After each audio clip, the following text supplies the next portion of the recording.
Аз сега ще ви покажа какви сурови храни си приготвям.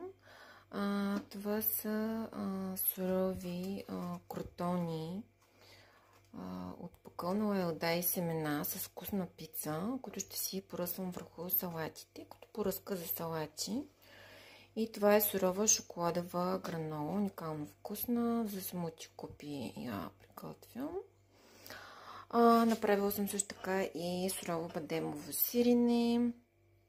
И това са сурови шоколадови протеинови бомбони. Естествено, още много рецепти има в моите две авторски книги, които са с 55% отстъпка или само 30 лева вместо 65 лева. Ето, примерни сурови рецепти. Това е смути купа с супер зелена храна от книгата ми. И сурова гранола безглутенова и салата с бадемово сирене.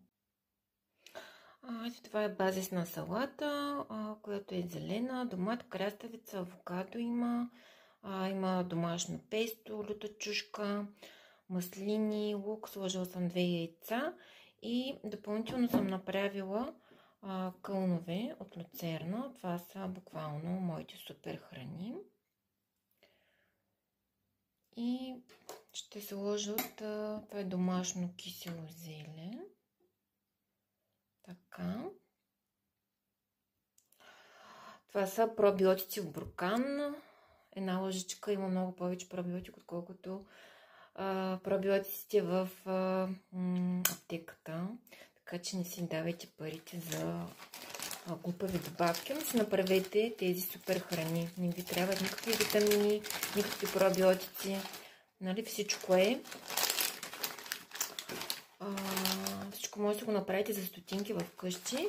И това са тези кротончета. Да ви кажа честно, повечето ги изядах просто така да ги хрупам като снак.